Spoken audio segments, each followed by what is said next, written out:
खबर राजधानी रायपुर से है, जहां छत्तीसगढ़ शराब घोटाले में ईडी ने पूर्व आबकारी आयुक्त निरंजन दास को प्रोडक्शन रिमांड पर कोर्ट में पेश करने की तैयारी शुरू कर दी। थोड़ी ही देर में ईडी के अधिकारी उन्हें कोर्ट लेकर पहुंचेंगे। ईडी उनसे सौम्या चौरसिया से मिली जानकारी के आधार पर पूछताछ करेगी, जो जांच में महत्वपूर्ण क्लू साबित हुए हैं। बता दें कि ईओडब्ल्यू की एफआईआर के तहत निरंजन दास फिलहाल जेल में बंद है। तो देखिए, प्रोडक्शन रिमांड क्या होती है मैं आपको ये बताता हूं। जब पहले से ही कोई गिरफ्तार होता है और उसे पूछताछ करने के लिए अगर उसकी पुलिस हिरासत चाहिए तो पहले एजेंसी को उसे कोर्ट में पेश करना होता है, कोर्ट से परमिशन लेनी होती है, उसके बाद उसे पुलिस के सामने प्रस्तुत किया जा सकता है और पुलिस उस मामले में पूछताछ कर सकती है। सहयोगी मोहम्मद हसन हमारे साथ में इस खबर पर है अधिक जानकारी के साथ में। हसन, ये देखिए जो ट्रेल है वो सामने आ रही है। सौम्या चौरसिया जिस तरीके से अब जकड़ गई हैं, जिस तरीके से एजेंसी ने उन्हें जकड़ लिया है, तो अब उनसे भी पूछताछ हो रही है, वहां से भी चीजें निकल करके सामने आ रही हैं। तो अब जो जेल में बंद हैं उनसे वापस से पूछताछ शुरू हो गई है।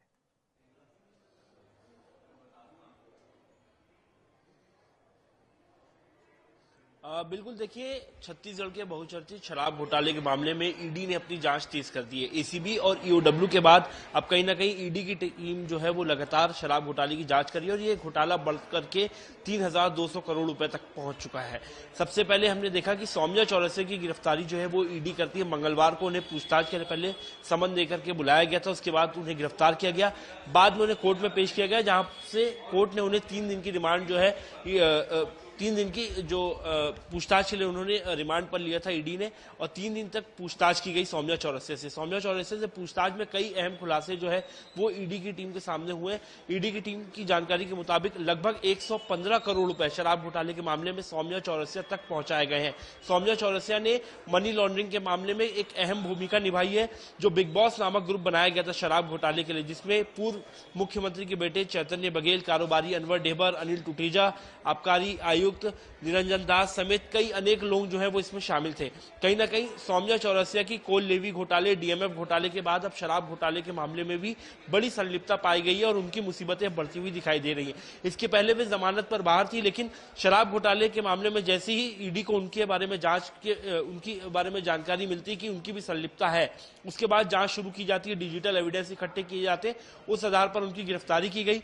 2 दिनों तक ईडी ने उन्हें रिमांड पर लेकर के पूछताछ किया और आज उनकी रिमांड खत्म होने के बाद उन्हें सौम्या चौरसिया को रायपुर की ईडी कोर्ट में जो है वो पेश किया गया, जहां से उन्हें 14 दिन की जुडिशियल रिमांड पर देने की ईडी ने मांग की है। फिलहाल कुछ ही देर में जो फैसला है वो आ जाएगा, लेकिन सौम्या चौरसिया से जो पूछताछ हुई है उसके हिसाब से न केवल पैसों की लेन देन की जानकारी, घोटाले की लेन देन की जानकारी, बल्कि निरंजन दास भी जो कि पूर्व आबकारी आयुक्त है, उन पर अब सीधे जो है ईडी उनसे अब जांच करेगी, उनसे पूछताछ करेगी। और जो जानकारी मिली उसके मुताबिक अब निरंजन दास जो कि एसीबी ईओडब्ल्यू द्वारा शराब घोटाले के मामले में जेल में बंद है, अब ईडी उन्हें जो है रिमांड पर लेगी और उनसे पूछताछ करेगी।